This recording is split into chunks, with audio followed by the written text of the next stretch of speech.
Vijayanagara channel ವೀಕ್ಷಕರಿಗೆ ನಮಸ್ಕಾರ. ನಾನು ಭುವನಶ್ರೀ ನವೀನ್ ಕುಮಾರ್. ಈಗ ವಾರ್ತೆಗಳ ಮುಖ್ಯಾಂಶಗಳು.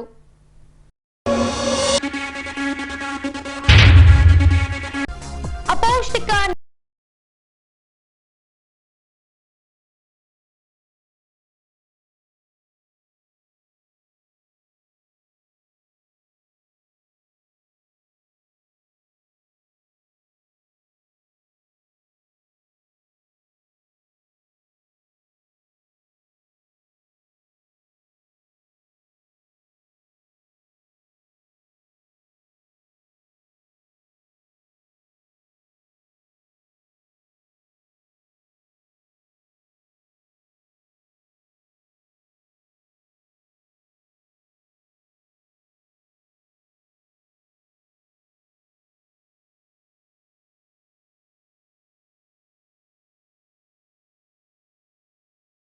ದಿನಾಚರಣೆ 13ನೇ ವರ್ಷದ ಮೆರವಣಿಗೆಗೆ ಸಾಕ್ಷಿಯಾದ ಪೌರ ಕಾರ್ಮಿಕರು. ಈಗ ವಾರ್ತೆಗಳ ವಿವರ. ಸರ್ಕಾರಿ ಶಾಲಾ ಮಕ್ಕಳಲ್ಲಿನ ಅಪೌಷ್ಟಿಕತೆ ನಿವಾರಿಸಲು ಪೂರಕವಾಗಿ ಪೌಷ್ಟಿಕ ಆಹಾರ ವಿತರಿಸಲಾಗುತ್ತಿದೆ. ರಾಜ್ಯ ಸರ್ಕಾರ ಹಾಗೂ ಬೆಂಗಳೂರಿನ ಅಜೀಂ ಪ್ರೇಮ್ಜಿ ಫೌಂಡೇಶನ್ ಇಂದ ಈ ಯೋಜನೆಯನ್ನ ಪ್ರಾರಂಭಿಸಲಾಗಿದ್ದು 1 ರಿಂದ 10ನೇ ತರಗತಿಯ ಸರ್ಕಾರಿ ಹಾಗೂ ಅನುದಾನಿತ ಶಾಲಾ ಮಕ್ಕಳಿಗೆ ವಾರದ 6 ದಿನಗಳ ಕಾಲ ಪೌಷ್ಟಿಕ ಆಹಾರ ನೀಡಲಾಗುತ್ತಿದೆ. ಹೀಗೆ ಹೊಸಪೇಟೆಯ ಬಾಲಕಿಯರ ಸರ್ಕಾರಿ ಪದವಿ ಪೂರ್ವ ಕಾಲೇಜಿನ ಪ್ರೌಢಶಾಲಾ ವಿಭಾಗದಲ್ಲಿ ಕೈಗೊಂಡ ಕಾರ್ಯಕ್ರಮದಲ್ಲಿ ಶಾಸಕ ಎಚ್.ಆರ್. ಗವ್ಯಪ್ಪನವರು ಮಕ್ಕಳಿಗೆ ಮೊಟ್ಟೆಯನ್ನ ತಿನ್ನಿಸುವ ಮೂಲಕ ಪೌಷ್ಟಿಕ ಆಹಾರ ವಿತರಿಸುವ ಯೋಜನೆಗೆ ಚಾಲನೆ ನೀಡಿದ್ರು. ಬಳಿಕ ಮಾತನಾಡಿದ ಅವರು, ಟಾಟಾ ಹಾಗೂ ಅಜೀಂ ಪ್ರೇಮ್ಜಿ ಸಂಸ್ಥೆರವರು ದುಡಿಮೆಯಲ್ಲಿ ಬಂದ ಆದಾಯವನ್ನ ಬಹುತೇಕ ಪಾಲನ್ನ ಸಮಾಜ ಸೇವೆಯಲ್ಲಿ ತೊಡಗಿಸಿಕೊಂಡು ಬರುತ್ತಿದ್ದಾರೆ. ಈ ಮನೋಭಾವನೆ ಉಳ್ಳವರಲ್ಲಿ ಬರಬೇಕು. ಮಾಜಿ ಸಚಿವ ಆನಂದ್ ಸಿಂಗ್ ರವರು ದೂರದ ಆಲೋಚನೆ ಇರಿಸಿಕೊಂಡು ಖಾಸಗಿ ಶಾಲೆಗಳಿಗಿಂತ ಮಿಗಿಲಾಗಿ ಇಂತಹ ಸರ್ಕಾರಿ ಶಾಲಾ ಕಟ್ಟಡ ನಿರ್ಮಿಸಿರೋದು ಸಂತಸದ ಸಂಗತಿ. ಇದೇ ತೆರನಾದ ಶಾಲೆಗಳನ್ನ 5 ಪ್ರದೇಶಗಳಲ್ಲಿ ನಿರ್ಮಿಸಲು ಯೋಜನೆ ರೂಪಿಸಲಾಗುತ್ತದೆ ಎಂದು ತಿಳಿಸಿದರು. ನಾವು ಈ ದಿವಸ ಅಸೀಂ ಪ್ರೇಮ್ಜಿ ಫೌಂಡೇಶನ್ ಆದ ಅಸೀಂ ಪ್ರೇಮ್ಜಿ ಅವ್ರನ್ನ ನಾವು ಇವತ್ತು we should thank you for giving us ಈ 4 ದಿವಸ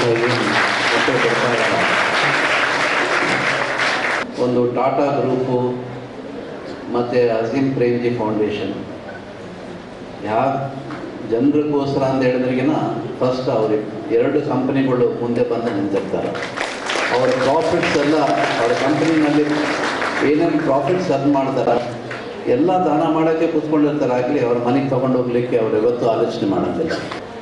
ನಾವು ಓದಿದ್ವಿ, ನಾವು ಪಾಸ್ ಆದ್ವಿ, ನಾವು ಕೆಲಸ ಮಾಡಿದ್ವಿ, ಸಂಬಳ ತೊಗೊಂಡಿವಿ, ಅದಲ್ಲ.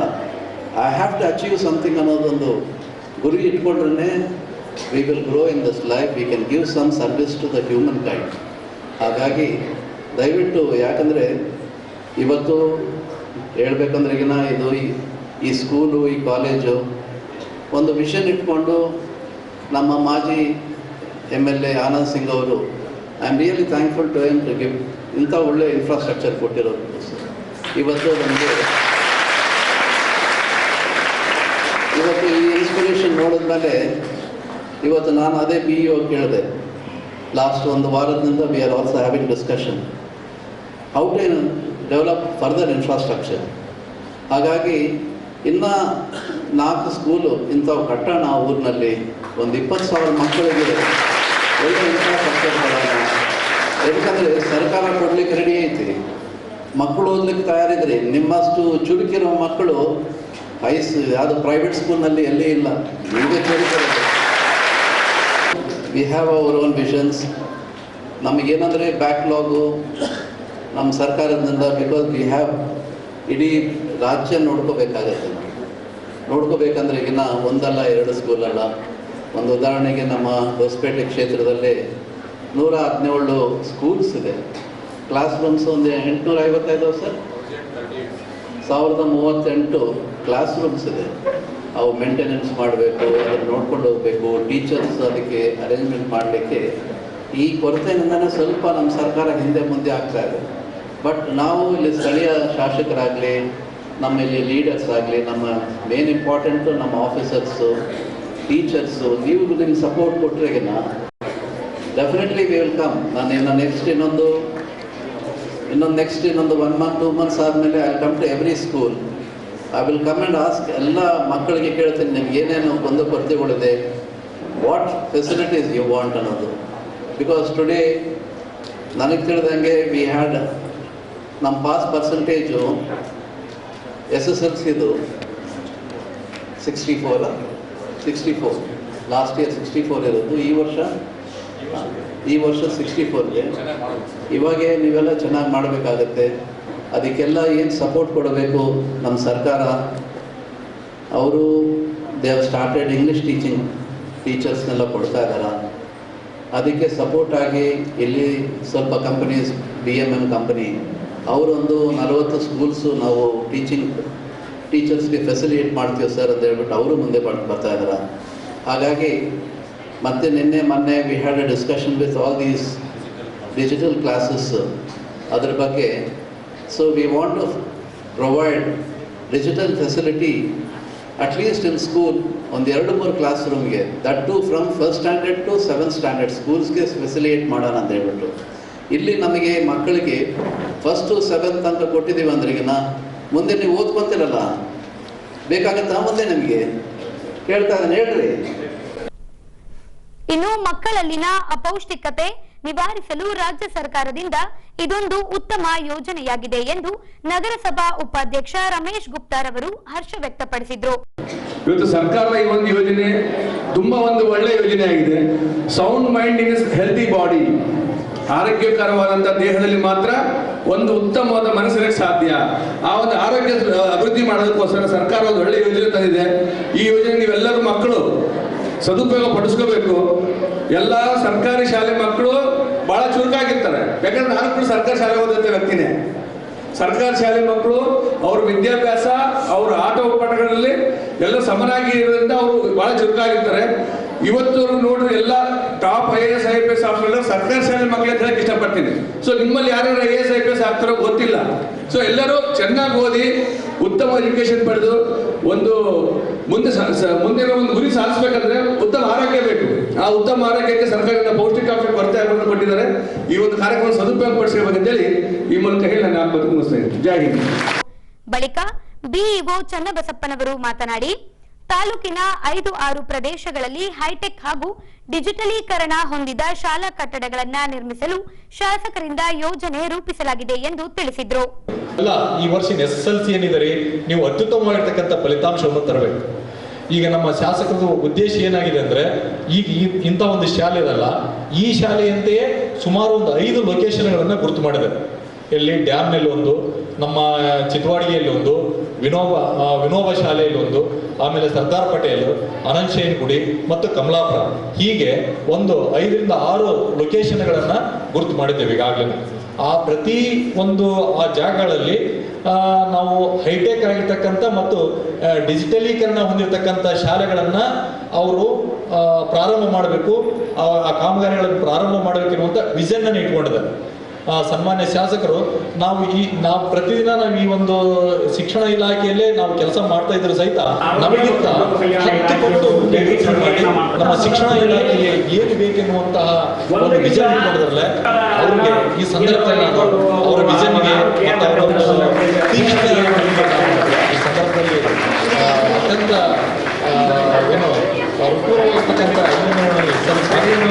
40 ಶಾಲೆಗಳನ್ನು ಆಂಗ್ಲ ಮಾಧ್ಯಮ ಮಾಡಿದ್ರಲ್ಲ, ಇದ್ರ ಜೊತೆಗೆ ಶಾಸಕರು ಏನಂದ್ರೆ ಬೆಂಗಳೂರಿನಿಂದ ಸುಮಾರು 15-20 ವರ್ಷ ಈ ಆಂಗ್ಲ ಮಾಧ್ಯಮ ಭಾಷೆಯಲ್ಲಿ ಮತ್ತು ಈ ರೂರಲ್ ಒಂದು ವಿಭಾಗದಲ್ಲಿ ಕೆಲಸ ಮಾಡಿರ್ತಕ್ಕಂಥ ಒಂದು ಸಂಸ್ಥೆ, ಲರ್ನಿಂಗ್ ಮ್ಯಾಟರ್ಸ್ ಎನ್ನುವಂಥ ಒಂದು ಸಂಸ್ಥೆಯನ್ನು ಗುರುತು ಮಾಡಿ ಅವರಿಗೆ ಸುಮಾರು 34 ಶಾಲೆಗಳಿಗೆ ಈ ವರ್ಷದಿಂದ ಇಂಗ್ಲಿಷ್ ಭಾಷೆಯನ್ನು ಇನ್ನೂ ಹೆಚ್ಚಾಗಿ ಕಲಿಸಬೇಕು. ಮಕ್ಕಳಿಗೆ ಇಂಗ್ಲಿಷ್ ಸಪೋರ್ಟಿವ್ ಲ್ಯಾಂಗ್ವೇಜ್ಗೆ ಬೇಕಾದಂತಹ ಗೆಸ್ಟ್ ಟೀಚರ್ಸ್ ಮತ್ತು ಬೇಕಾಗಿರ್ತಕ್ಕಂತಹ ಇನ್ಸ್ಟ್ರೂಮೆಂಟ್ಗಳನ್ನು ಕೊಡಿಸುವಂತಹ ಒಂದು ವಿಚಾರವನ್ನು ಮಾಡಿ ಈಗಾಗಲೇ ಅದು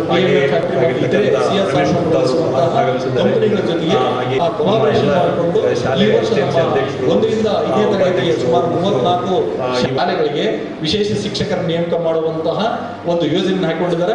ಈಗಾಗಲೇ ಅದು ಪ್ರಾರಂಭದ ಹಂತದಲ್ಲಿದೆ. ಇನ್ನೇನು ಮುಂದಿನ ತಿಂಗಳಿಂದ ಅದು ಸಹಿತ ಕಾರ್ಯರೂಪಕ್ಕೆ ಬರ್ತದೆ. ಅದು ಸಹಿತ ನಮ್ಮ ತಾಲೂಕಿಗೆ, ನಮ್ಮ ಶಿಕ್ಷಣ ಇಲಾಖೆಗೆ ಮತ್ತು ನಮ್ಮ ಮಕ್ಕಳು ಆಂಗ್ಲ ಮಾಧ್ಯಮದಲ್ಲಿ ಕಲೀಲಿಕ್ಕೆ, ಅವರಿಗೆ ಬುನಾದಿ ಆಗಲಿಕ್ಕೆ ಸಾಧ್ಯ ಆಗುವಂಥ ಒಂದು ಕಾರ್ಯ ಅಂತ ಒಂದು ಈ ಸಂದರ್ಭದಲ್ಲಿ ನಾನು ಹೇಳಲಿಕ್ಕೆ ಇಷ್ಟಪಡ್ತಿದ್ದೇನೆ. ಒಳಗೆ ನಾವು ಶಿಕ್ಷಕರ ಹೊರೆಯನ್ನು ಕಡಿಮೆ ಮಾಡಲಿಕ್ಕೆ ಏನು ಸಾಧ್ಯತೆ ಇದೆ, ಡಿಜಿಟಲ್ ಮಾಡೋದ್ರಿಂದ ಏನು ಸಾಧ್ಯ ಇದೆ ಅನ್ನೋದನ್ನ ಈಗಾಗಲೇ ಪ್ಲಾನ್ ಮಾಡಿದ್ದಾರೆ. ಈ ಪ್ಲಾನಿಗೆ ತಕ್ಕಂತೆ ಈಗ ನಾವು ನಿನ್ನೆ ಈ ಶಾಲೆಯನ್ನು ಸರ್ವೆ ಮಾಡಿಸಿದ್ವಿ. ಈ ಶಾಲೆ ಸರ್ವೆ ಮಾಡಿಸ್ಕೊಂಡು ಈಗ ನಾಳೆ ನಾಡ್ದು ಅವ್ರು ಬಂದು ಇದಕ್ಕೆಲ್ಲ ಮತ್ತೆ ಏನು ಎಲ್ಲೆಲ್ಲಿ CCTVಗಳನ್ನು ಹಾಕಬೇಕು, ಇಡೀ ತಾಲೂಕಿನಾಗ ಎಲ್ಲೆಲ್ಲಿ ದೊಡ್ಡ ದೊಡ್ಡ ಶಾಲೆಗಳಲ್ಲಿ CCTV ಹಾಕಬೇಕು, ಮತ್ತು ಅಕ್ಷರ ದಾಸೋಹ ಯೋಜನೆಗೆ ಕಿಚನ್ ರೂಮ್ಗೆ ಮತ್ತು ಮಕ್ಕಳ ಡೈನಿಂಗ್ ಹಾಲ್ಗೆ ಎಲ್ಲೆಲ್ಲಿ CCTVಗಳನ್ನು ಅಳವಡಿಸಬೇಕು, ಮತ್ತು ಎಲ್ಲಿ ನಾವು ಬಯೋಮೆಟ್ರಿಕ್ ಅನ್ನು ಅಳವಡಿಸಬೇಕು, ಆನಂತರ ಎಲ್ಲಿ ಕಂಪ್ಯೂಟರ್ಸ್ ಅನ್ನು ಕೊಡಿಸ್ಬೇಕು, ಎಲ್ಲಿ ಸ್ಮಾರ್ಟ್ ಕ್ಲಾಸ್ಗಳನ್ನು ಅಳವಡಿಸಬೇಕು ಅನ್ನೋದನ್ನ ಪ್ಲಾನ್ ಮಾಡಿದ್ದಾರೆ.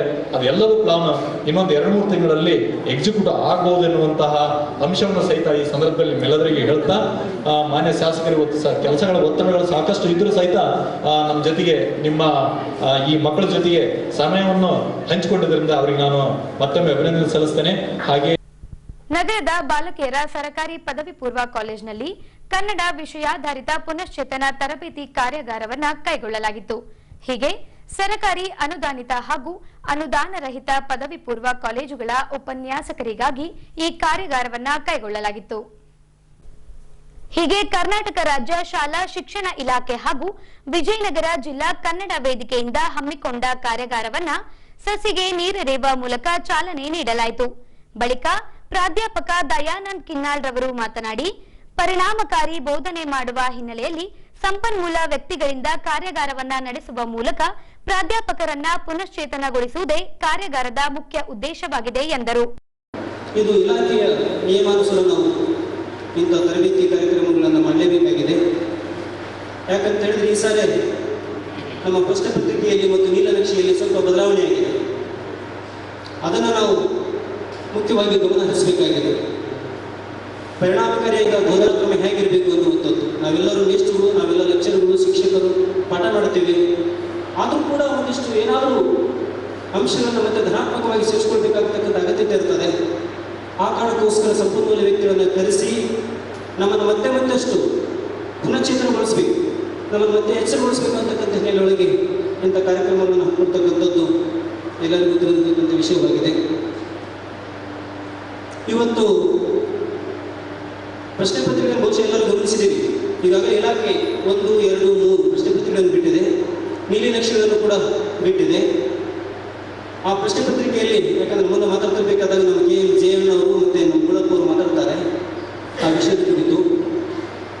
ಒಂದು ಅಂಕದ ಪ್ರಶ್ನೆಗಳನ್ನು ಉತ್ತರಿಸಬೇಕಾದಾಗ ಅಲ್ಲಿ ಗದ್ಯದಿಂದ 1, ಪದ್ಯದಿಂದ 1 ಮತ್ತು ನಾಟಕದಿಂದ 1 ಆ ಬಾಡಿ ಆಫ್ ದ ಟೆಕ್ಸ್ಟ್ನಲ್ಲಿ ಒಂದು ಅಂಶಗಳನ್ನು ತಗೊಂಡು ಅದರಲ್ಲೇ ನಾವು ಪ್ರಶ್ನೆ ಕೇಳಬೇಕಾಗಿರ್ತಕ್ಕಂಥದ್ದು ಈ ಸಾರಿ. ಆಮೇಲೆ ಪತ್ರ ವ್ಯವಹಾರ ಮಾಡಬೇಕಾದಾಗ ಪ್ರತಿ ಸಾರಿನೂ ಮಕ್ಕಳು XYZ ಅಂತ ಬರೆದು ತಮ್ಮ ಕಾಲೇಜ್ ಹೆಸರು ಬರೀತಿದ್ರು. ಈ ಸಾರಿ ಹಾಗಲ್ಲ. ಯಾಕಂದ್ರೆ ಮಕ್ಕಳು ಯಾವ ಕಾಲೇಜಲ್ಲಿ ಅಂತಕ್ಕಂಥದ್ದು ಗೊತ್ತಾಗಬಾರ್ದು, ಮೌಲ್ಯಮಾಪನ ಮಾಡ್ತಕ್ಕಂಥ ಉಪನ್ಯಾಸಕರಿಗೆ ಅಂತ ತಿಳ್ಕೊಂಡು ಈ ಸಾರಿ ಇಲಾಖೆಯವರೇ ಇಂದ ಅಡ್ರೆಸ್ ಕೊಡ್ತಾರೆ, ಇವರಿಗೆ ಅಡ್ರೆಸ್ ಅವರೇ ಕೊಡ್ತಾರೆ. ಅದನ್ನು ಭಾವಿಸ್ಕೊಂಡು ನಾವು ಪತ್ರ ಬರಬೇಕಾಗಿದೆ. ಹಾಗಾಗಿ ಈ ಪುನಶ್ಚೇತನ ಕಾರ್ಯಕ್ರಮ ಇವತ್ತು ಪರಿಣಾಮಕಾರಿಯಾಗಿ ಮಾಡಬೇಕಾಗಿರ್ತಕ್ಕಂಥ ಅವಶ್ಯಕತೆ ನಮ್ಮೆಲ್ಲರ ಮೇಲಿದೆ. ನಂತರ ನಿವೃತ್ತ ಪ್ರಾಧ್ಯಾಪಕ ಡಾಕ್ಟರ್ ಶಿವಾನಂದ್ ರವರು ಕನ್ನಡ ವಿಷಯಾಧಾರಿತ ಪುನಶ್ಚೇತನ ತರಬೇತಿ ಕಾರ್ಯಾಗಾರ ನಡೆಸಿಕೊಡುತ್ತಾ ಮಾತನಾಡಿ, ನಾವು ಬೋಧಿಸುವ ಅಂಶಗಳು ವಿದ್ಯಾರ್ಥಿಗಳ ಮನದಾಳದಲ್ಲಿ ಸೇರಬೇಕು. ಬೋಧಿಸುವ ವಿಧಾನದಲ್ಲಿ ಸಂವಹನ ಇಲ್ಲದಿದ್ದಲ್ಲಿ ಅಂಥವರು ಶಿಕ್ಷಕರ ಹುದ್ದೆಗೆ ಅನರ್ಹರೆಂದು ತಿಳಿಸುತ್ತಾ ನೆರೆದ ಉಪನ್ಯಾಸಕರಲ್ಲಿ ಪುನಶ್ಚೇತನಗೊಳಿಸಿದರು. ನಾನು ಪರಿಣಾಮಕಾರಿ ಬೋಧನೆ ಅಂತಂದಾಗ ಬೋಧನೆ, ಬೋಧೆ, ಬೋಧನೆ, ಬೋಧಕ ಈ ಪದಗಳ ಅರ್ಥ ನಿಮಗೆ ಗೊತ್ತಿರಬೇಕು. ಈ ಬೋಧ ಅನ್ನುವಂಥ ಪದವನ್ನು ಇಡೀ ಜಗತ್ತಿನೊಳಗೆ ಬುದ್ಧ ಬಳಸಿದ ಹಾಗೆ ಬೇರೆ ಯಾರು ಬಳಸಿಲ್ಲ ಅಂತ ಅನಿಸ್ತದೆ. ಪಾಪ ಪುಣ್ಯಗಳ ಬಗ್ಗೆ ಮಾತಾಡಬೇಕಾದಾಗ ಅದು ಪಾಪವೋ ಪಾಪ ಇದೆ ಅಂತ ಅನ್ನೋದಿಲ್ಲ, ಇಲ್ಲ ಅಂತ ಅನ್ನೋದಿಲ್ಲ. ಆತ್ಮ ಇದೆ ಅಂತ ಅನ್ನೋದಿಲ್ಲ, ಇಲ್ಲ ಅಂತ ಅನ್ನೋದಿಲ್ಲ. ದೇವರು ಇದೆ ಅಂತ ಅನ್ನೋದಿಲ್ಲ, ದೇವರಿಲ್ಲ ಅಂತ ಅನ್ನೋದಿಲ್ಲ. ಆತ ನಾಸ್ತಿಕ ಅಂತಾರೆ. ಬಹುತೇಕ ಬುದ್ಧನ ಧಮ್ಮ ಪದವನ್ನು ನೀವು ಯಾರಾದರೂ ಬಹಳ ಆಳವಾಗಿ ಅಧ್ಯಯನ ಮಾಡಿದರೆ ಬುದ್ಧನಂತ ಅದ್ಭುತವಾದಂಥ ಆಸ್ತಿಕ ವ್ಯಕ್ತಿ ಜಗತ್ತಿನೊಳಗೆ ಸಿಗೋದಕ್ಕೆ ಸಾಧ್ಯ ಇಲ್ಲ ಅಂತ ನಂಬಿರ್ತಕ್ಕಂಥ ಬುದ್ಧ ಬೆಳೆಸ್ತಕ್ಕಂಥದ್ದು ಇಷ್ಟೇ ಇದೆ. ಆ ಮಾತು ಹೇಳೋಕ್ಕೆ ಬೋಧನೆಗೆ ಸಂಬಂಧಪಟ್ಟಾಗ ಬೋಧ ನೀವು ಏನೇ ಮಾಡಿ ಬೋಧಪೂರ್ವಕವಾಗಿ ಮಾಡಿ. ಬೋಧ ಅಂತಂದಾಗ ಎಚ್ಚರಿಕೆ, ಜಾಗರೂಕತೆ, ಕಲಿಸುವುದು, ಬೋಧಿಸುವುದು, ಹೇಳುವುದು, ತಿಳಿಸುವುದು, ಸಂವಹನ, ಅನೇಕ ಅರ್ಥಗಳು ನೀವು ಡಿಕ್ಷನರಿ ತೆಗೆದು ಸಿಗ್ತವೆ. ಆದರೆ ಜಾಗೃತಿಯಾಗಿರ್ತಕ್ಕಂಥದ್ದು ಯಾವತ್ತೂ ಜಾಗೃತವಾಗಿರ್ತಕ್ಕಂಥ. ನಾನು ಪಾಠ ಮಾಡಬೇಕಾದಾಗಲೂ ಕೂಡ ಜಾಗೃತನಾಗಿರ್ಬೇಕಾಗಿರ್ತಕ್ಕಂಥ, ಪಾಠ ಮಾಡದೇ ಇರಬೇಕಾದಾಗಲೂ ಜಾಗೃತನಾಗಿರ್ತಕ್ಕಂಥ, 24/7 ಜಾಗೃತನಾಗಿರ್ತಕ್ಕಂಥದ್ದು ಮನುಷ್ಯನ ಗುಣ. ಅದು ಮೈ ಮರೆತು ಬಿಡ್ತಕ್ಕಂಥದ್ದಲ್ಲ. ಏನೇ ಕೆಲಸ ಮಾಡಿದ್ರು ಕೂಡ ಬೋಧಪೂರ್ವಕವಾಗಿ, ಪ್ರಜ್ಞಾಪೂರ್ವಕವಾಗಿ ಮಾಡ್ತಾರೆ. ಅದನ್ನು ಬುದ್ಧ ಹೇಳ್ತಕ್ಕಂಥ ಮಾತು ಅಂದರೆ ಆ ಬೋಧೆ ಬುದ್ಧನಿಗೆ ಓದಿ ಲಾಭ ಆಯಿತು ಅಂತಕ್ಕಂಥ ಮಾತು. ನಾವು ನೇಷ್ಟಾಗಿ ನಮ್ಮ ಕೆಲಸ ಏನು ಅಂತಕ್ಕಂಥದ್ದು ಗೊತ್ತಿರಬೇಕು. ಏನಾಗಿದ್ದರೂ ನನಗೆ ಹಿಂದೆ ಗೊತ್ತಿಲ್ಲ. ಅದು ಒಂದು ಸಲ ಅಧ್ಯಾಪಕರಾಗಿ ಅಪಾಯಿಂಟ್ಮೆಂಟ್ ಆದಮೇಲೆ ನೀವೇನು ಪಾಠವನ್ನು ಮಾಡಕ್ಕೆ ಬರ್ತೀರಿ ಆ ಪಠ್ಯಕ್ಕೆ ಸಂಬಂಧಪಟ್ಟ ಹಾಗೆ ಮಾಹಿತಿಗಳನ್ನು ಚೆನ್ನಾಗಿ ಅಧ್ಯಯನ ಮಾಡೋದು ಕಲೀರಿ. ಮೊದಲು ಅದಕ್ಕೆ ಪೂರಕವಾಗಿರ್ತಕ್ಕಂಥ ಮಾಹಿತಿಗಳನ್ನೆಲ್ಲ ಸಂಗ್ರಹಿಸ್ತಕ್ಕಂಥದ್ದನ್ನು ಕಲೀರಿ. ನೀವು ಎಷ್ಟೇ ಎಕ್ಸ್ಪರ್ಟ್ ಇರ್ಬೋದು, ಪರಿಣತಿ ಇರ್ಬೋದು ಸಬ್ಜೆಕ್ಟ್ಗಳಲ್ಲಿ, ಆದರೆ ನಿಮಗೆ ಅದನ್ನು ಸರಿಯಾದ ರೀತಿಯಲ್ಲಿ ಸಂವಹನ ಮಾಡತಕ್ಕಂಥ ಕಲೆ ಇರಲಿಲ್ಲ ಅಂತಂದರೆ ಯಾವ ಪಾಠನೂ ಏನು ಮಾಡಿ ನಿಮ್ಮ ಪರಿಣತಿ ಏನು ಮಾಡೋದಿಲ್ಲ. ಇವರೇನು ಎಕ್ಸ್ಪರ್ಟ್, ನೀವು ನ್ಯಾಷನಲ್ ಲೆವೆಲ್ನಲ್ಲಿ ರಿಸೋರ್ಸ್ ಪರ್ಸನ್ ರಚನೆ ಮಾತಾಡಬೇಕಿದೆ. ಅದು ವಿದ್ಯಾರ್ಥಿಗಳಿಗೆ ಕಮ್ಯುನಿಕೇಟ್, ವಿದ್ಯಾರ್ಥಿಗಳ ಹೃದಯವನ್ನು ಮುಟ್ಟೋದಕ್ಕಾಗಲಿಲ್ಲ ಅಂದರೆ ನೀವು ವೇಸ್ಟ್ ಆಗಿರೋದಕ್ಕೆ ನಾಲಾಯಕ ಅಂತಕ್ಕಂಥದ್ದು ನೀವೇ ಅಂತ. ಯಾಕಂದ್ರೆ ನಾವು ಯಾವುದೋ ಡೆಡ್ ಫೈಲ್ಗಳು ಕೂಡ, ಸತ್ತ ಫೈಲ್ಗಳು ಕೂಡ ವ್ಯವಹಾರ ಮಾಡೋದಿಲ್ಲ. ನಾವು ಪುಣ್ಯವಂತ ನಿಜವಾಗ ನೇಷ್ಠರಾದವು ಯಾರು ಕೂಡ ಕಂಪೇರ್ ಮಾಡಿಕೊಳ್ಳುವಂಥ ವೃತ್ತಿ ಅಲ್ಲ ಇದು. Don't compare with anybody, don't compete with anybody. ಈ ಎರಡು ಸೀನೆ ಜಗತ್ತು ಹಾಳಾಗಿದ್ದೀವಿ. ನಾವು ಯಾಕೆ ವೃತ್ತಿ, ಯಾಕಂತಂದ್ರೆ ಎಲ್ಲ ವೃತ್ತಿಗಳ ಜನಕ ಶಿಕ್ಷಕರು. ಎಲ್ಲ ವೃತ್ತಿಗಳು ಜಗತ್ತಿಗೆ ಇಲ್ಲಿಂದ ಹಿಡಿದು ಏನೇ ಕೆಲಸ ಮಾಡಿದ್ರು ಕೂಡ ನಮ್ಮ ಕೈಯಾಗ ಬಂದು ಹೋಗ್ಬೇಕು. ಪ್ರೈಮರಿಗಾರ ಬರ್ಬೇಕು, ಹೈಸ್ಕೂಲಾಗಾರ ಬರ್ಬೇಕು, ಜೂನಿಯರ್ ಕಾಲೇಜಿಗಾರ ಬರ್ಬೇಕು, ಡಿಗ್ರಿಗಾರ ಬರ್ಬೇಕು, PG-ಗಾರ ಬರ್ಬೇಕು. ಎಲ್ಲರೂ ನಾವು ಅಂತ ಜಾತಿ ಬೇಕು, ನಮ್ಮ ಕೈಯಾಗ ಒಂದು ಅಂದ್ರೆ ನಾವು ಬೇಕಂದ್ರೆ ಸಮಾಜ ಹಾಳಾಗಿ ಸರ್ ಇವತ್ತು ನಮ್ಮ ವ್ಯವಸ್ಥೆ ಬರೋದಿಲ್ಲ, ನಾವೇನು ಮಾಡೋದು ಅಂತ ಮಂದಿ ಬೇಕಿತ್ತು ಕುಂದಬೇಡ್ರಿ. ಹೌದು, ಎಲ್ಲ ಕೆಟ್ಟ ಹೋಗೈತಿ, ನಮ್ಮ ವ್ಯವಸ್ಥೆ ಕೆಟ್ಟ ಹೋಗೈತಿ. ಕೆಟ್ಟ ಹೋಗೈತಿ ಅಂತ ನಾವು ಎಲ್ಲರೂ ಟೀಕೆ ಮಾಡಿಕೊಂತ ಕುದುರೋದ್ರಿಂದ ಸಮಸ್ಯೆ ಏನಿದೆ ನಾವು ಜವಾಬ್ದಾರಿಯನ್ನು ತಗೊಂಡಿದ್ದೆ. ಒಬ್ಬರ ಮೇಲೆ ಒಬ್ಬರು ತಪ್ಪು ಯಾರು ಪಾಸಿಂಗ್ ದಿವಸ ನಾನು ತಪ್ಪಲ್ಲ ಅಂತ ಒಟ್ಟು ಹೋಗ್ಬಿಡೋದು.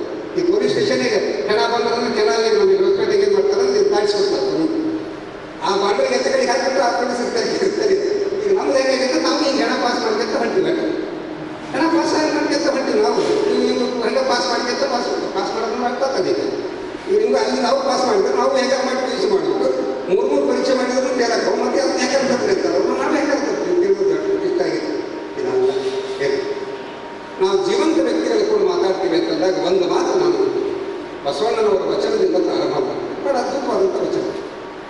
ಬಹುತೇಕ ನಾನು ಬಸವಣ್ಣನವರು ನೆನೆಸಿದೆ, ಸಂತರನ್ನು ನೆನೆಸಿದೆ. ಇವ್ರಿಗೆ ಯಾವ ಜಾತಿನೂ ಇಲ್ಲ.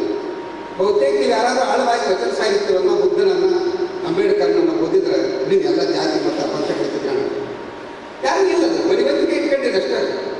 ಶರಣರನ್ನು ಆಳವಾಗಿ ಒಂದೇ ವಚನಗಳನ್ನು ಓದಿ ನೀವು ಪಠ್ಯಕ್ಕೆ ಇಟ್ಟಿರ್ತಕ್ಕಂಥ ವಚನಗಳನ್ನು ನೀವು ರಕ್ತಗತ ಆದ್ರೆ ಸಾಕು. ಎಂಥ ಅದ್ಭುತವಾದಂಥ ವಚನಗಳು ನಾನು ನೋಡಿದ್ರೆ ಕಣ್ಣಾಡಿಸಿದೆ. ಎಲ್ಲ ಪುಸ್ತಕಗಳನ್ನು ಕಲಿಸ್ಕೊಂಡು ಪೂರ ಕಣ್ಣಾಡಿಸಿದೆ. ಅಂದರೆ ಹೊಸಪೇಟೆ ನಗರಸಭೆಯ ಮಾಜಿ ಸದಸ್ಯರು ಹಾಗೂ ಎಲ್ಲದಕ್ಕೂ ಮೀಗಲಾಗಿ ಕಳೆದ 50 ವರ್ಷಗಳಿಂದ ಸಾಹಿತ್ಯ ಲೋಕಕ್ಕಿಳಿದು ಕತೆ, ಕಾದಂಬರಿ ಹಾಗೂ ಕಾವ್ಯಗಳನ್ನ ರಚಿಸಿಕೊಂಡು ಬರುತ್ತಿರುವ ಸಿದ್ದಲಿಂಗಪ್ಪ ಚೌಕಿಯ 70 ವರ್ಷದ ನೂರ್ ಜಾನ್ ರವರು ಇಂದಿಗೂ ತಮ್ಮ ಹವ್ಯಾಸವನ್ನ ಮುಂದುವರೆಸಿಕೊಂಡು ಬಂದಿದ್ದಾರೆ. ಹೀಗೆ ಇವರು ರಚಿಸಿ ಮುದ್ರಿಸಿದ 2 ಪುಸ್ತಕಗಳನ್ನ ದಿನಾಂಕ 29ರಂದು ಬಿಡುಗಡೆಗೊಳಿಸಲಾಗಿದೆ. ಈ ಅಂಶಕ್ಕೆ ಸಂಬಂಧಿಸಿದಂತೆ ನಗರದ ವಿದ್ಯಾಚೇತನ ಶಾಲಾ ಸಭಾಭವನದಲ್ಲಿ ಕವಯತ್ರಿ ನೂರ್ಜಾನ್ ರವರು ರಚಿಸಿದ ಕಾಗದದ ಹೂವುಗಳು ಹಾಗೂ ಜೀವನ ಕಾವ್ಯ ಎಂಬ 2 ಪುಸ್ತಕಗಳನ್ನ ಬಿಡುಗಡೆಗೊಳಿಸಲಾಯಿತು. ಹೀಗೆ ಪುಸ್ತಕಗಳನ್ನ ಬಿಡುಗಡೆಗೊಳಿಸಿದ ಗಜಲ್ ಬರಹಗಾರ ಕನಕಗಿರಿ ಅಲ್ಲಾಗಿರಿರಾಜ್ ರವರು ಮಾತನಾಡಿ, ಒಂದು ಕವಿತೆ ಸರ್ಕಾರವನ್ನ ಎಚ್ಚರಿಸುವಂತಾದ್ರೆ 7 ಕೋಟಿ ಜನರಿಗೆ ಸರಿಸಮಾನ ಎಂದು ನನ್ನ ಭಾವನೆ ಎನ್ನುತ್ತಾ, ಒಬ್ಬ ಮಹಿಳೆ ತನ್ನ ಎಲ್ಲಾ ನೋವನ್ನ ನುಂಗಿಕೊಂಡು ಇಂತಹ ಪುಸ್ತಕಗಳನ್ನ ಬರೆದಿರೋದು ಸಂತಸದ ಸಂಗತಿ.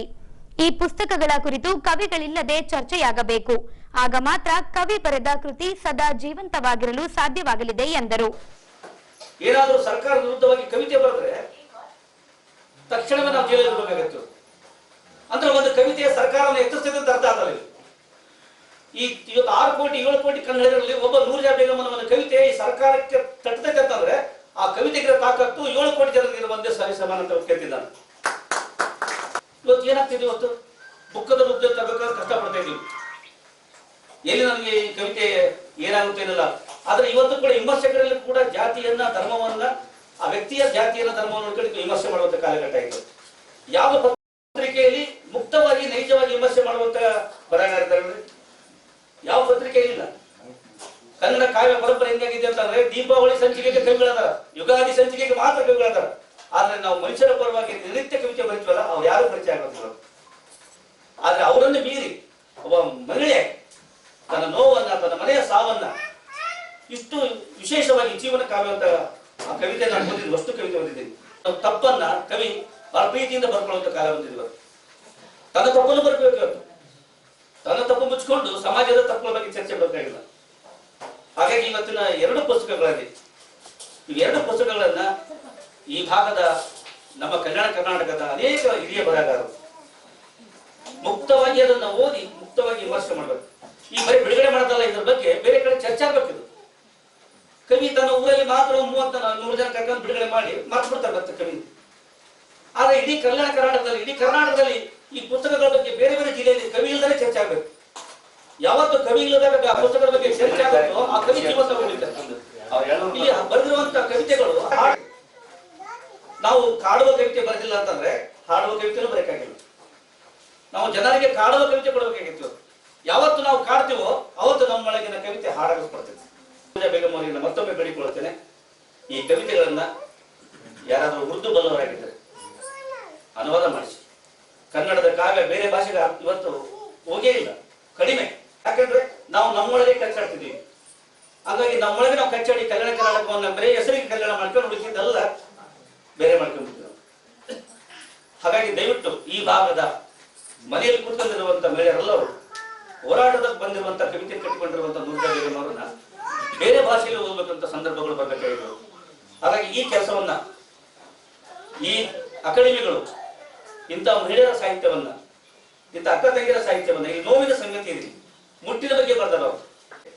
ಧರ್ಮದ ಲೇಪನ ಹಚ್ಚಿ ಮೂಲಭೂತವಾದಗಳನ್ನು ಬರಹಗಾರರ ಮೇಲೆ ಕಾಡ್ತಾ ಇದ್ದೇವೆ. ಎಲ್ಲ ಧರ್ಮದ ಮೂಲಭೂತವಾದ ಆಯಾ ಧರ್ಮದ ಬರಹಗಾರರನ್ನು ಕಾಡ್ತಾ ಇದ್ದೇವೆ. ಏನಾದರೂ ಹೆಚ್ಚು ಕಮ್ಮಿ ಆಗಿ ಇಲ್ಲಿರುವಂತಹ ತಪ್ಪುಗಳ ಬಗ್ಗೆ ಬರ್ತಾರೆ. ಇವತ್ತು ಈ ಭಾಗದಿಂದ ಬಿಡುಗಡೆಗೊಂಡಿದ್ದಾವೆ. ಅವರು ಕೂಡ ಅನೇಕ ಹೋರಾಟದ ಮೂಲದಿಂದ ಬದುಕಿನ ಹೋರಾಟ ಜಾಸ್ತಿ ಆಗಿದೆ ಅವರಲ್ಲಿ. ಮಾನಸಿಕ ಖುಷಿಗಾಗಿ ಬರೆಯೋದಲ್ಲ, ಮನುಷ್ಯರ ನೋವಿಗಾಗಿ ಹುಟ್ಟಲಿ, ಕಾವ್ಯ ಜನರನ್ನ ಕಾಡ್ಲಿ, ನೀವು ಕಾಡಿದಷ್ಟು ಹಾಡೈತೆ ಅಂತ ತಿಳಿಸ್ತಾ ಕವಿತೆ ಇದೆ ಅಂತ.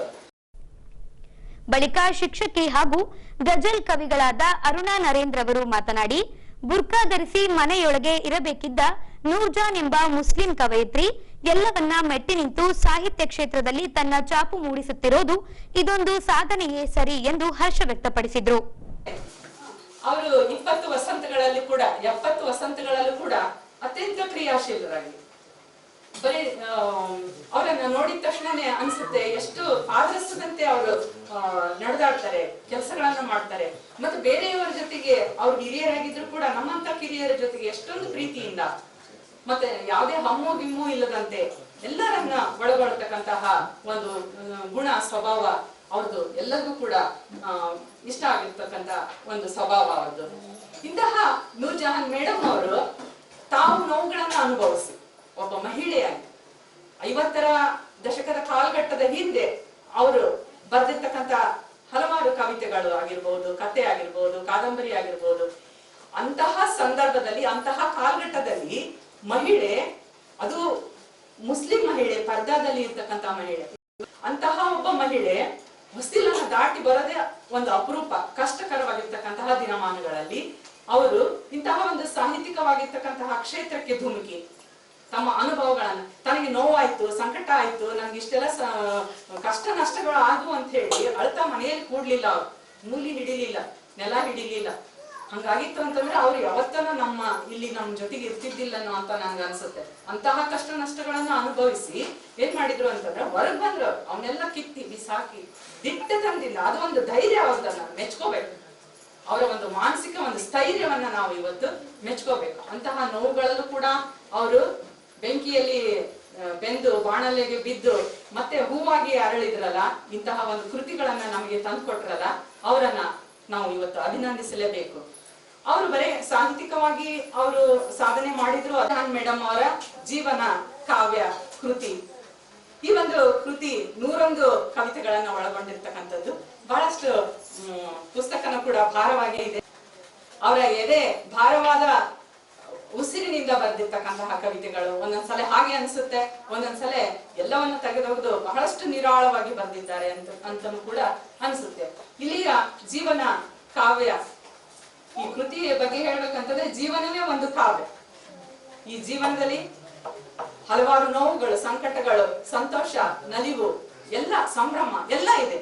ಅವೆಲ್ಲವುಗಳನ್ನ ಕೂಡಿಸಿ ತಮ್ಮ ನೋವು ನಲಿವುಗಳನ್ನ ಅಷ್ಟೇ ಅಲ್ಲ, ತಮ್ಮ ನೋವು ಸಂಕಟಗಳನ್ನ ಅಷ್ಟೇ ಅವ್ರು ಬರ್ದಿಲ್ಲ, ತಮ್ಮಂತೆ ಹಲವಾರು ಜನ ಮಹಿಳೆಯರು ಅನುಭವಿಸ್ತಕ್ಕಂತಹ ಸಂಕಟಗಳು, ನೋವುಗಳು, ಅವರು ಪಟ್ಟಿರ್ತಕ್ಕಂತಹ ದಬ್ಬಾಳಿಕೆಗಳಿಗೆ ಒಳಗಾಗಿರ್ತಕ್ಕಂಥ ಮಹಿಳೆಯರು, ಶೋಷಣೆಗೆ ಒಳಗಾಗಿರ್ತಕ್ಕಂಥ ಮಹಿಳೆಯರು, ಅಂತಹ ಮಹಿಳೆಯರನ್ನು ಕೂಡ ಈ ಒಂದು ಕಾವ್ಯದಲ್ಲಿ ಅವರು ಕೃತಿಯಲ್ಲಿ ಅವರು ಕಟ್ಟಿಕೊಟ್ಟಿದ್ದಾರೆ ಅಂತಂದು ನಾನು ಈ ಸಂದರ್ಭದಲ್ಲಿ ಹೇಳಲು ಇಷ್ಟಪಡ್ತಾ ಇದ್ದೀನಿ.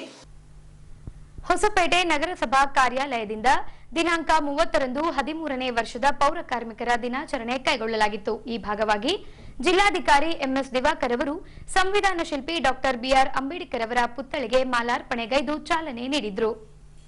ಈ ಅಂಶಕ್ಕೆ ಸಂಬಂಧಿಸಿದಂತೆ ದಿನಾಂಕ 30ರಂದು ಪೌರ ಕಾರ್ಮಿಕರ ದಿನಾಚರಣೆಯ ನಿಮಿತ್ತ ನಗರಸಭಾ ಸ್ವಚ್ಛತಾ ಸಿಬ್ಬಂದಿಗಳು ಹಾಗೂ ಪೌರ ಕಾರ್ಮಿಕರು ಸಮವಸ್ತ್ರದಲ್ಲಿ ತುಂಬಾನೇ ಹುಮ್ಮಸ್ಸದಿಂದ ತಮ್ಮ ಹಬ್ಬದ ಆಚರಣೆಯಲ್ಲಿ ಪಾಲ್ಗೊಂಡಿದ್ದರು. ಈ ಭಾಗವಾಗಿ ಜಿಲ್ಲಾಧಿಕಾರಿ ಎಂಎಸ್ ದಿವಾಕರ್, ನಗರಸಭಾ ಅಧ್ಯಕ್ಷರು, ಉಪಾಧ್ಯಕ್ಷರಿಂದ ಡಾಕ್ಟರ್ ಬಿಆರ್ ಅಂಬೇಡ್ಕರ್ ಅವರ ಪುತ್ಥಳಿಗೆ ಮಾಲಾರ್ಪಣೆಗೈದು ಮೆರವಣಿಗೆಗೆ ಚಾಲನೆ ನೀಡಿದ್ರು. ಹೀಗೆ ಜೈಭೀಮ್ ವೃತ್ತದಿಂದ ಸಿದ್ದಿಪ್ರಿಯ ಕಲ್ಯಾಣ ಮಂಟಪದವರೆಗೆ ಬ್ಯಾಂಡ್ ಸೆಟ್ ವಾದದೊಂದಿಗೆ ಮೆರವಣಿಗೆ ನಡೆಸಿ ವೇದಿಕೆಯ ಕಾರ್ಯಕ್ರಮ ನಡೆಸಲಾಯಿತು.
ಕೊನೆಯಲ್ಲಿ ಮತ್ತೊಮ್ಮೆ ವಾರ್ತೆಗಳ ಮುಖ್ಯಾಂಶಗಳು.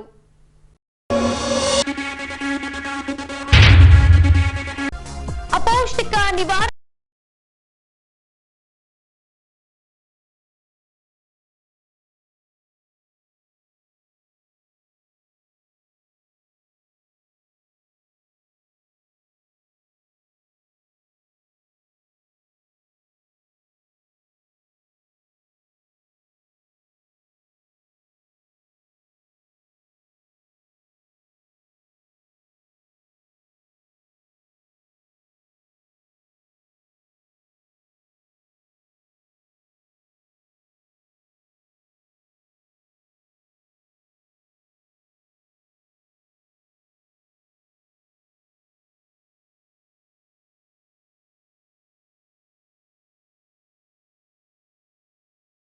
ಆಚರಣೆ 13ನೇ ವರ್ಷದ ಮೆರವಣಿಗೆಗೆ ಸಾಕ್ಷಿಯಾದ ಪೌರ ಕಾರ್ಮಿಕರು.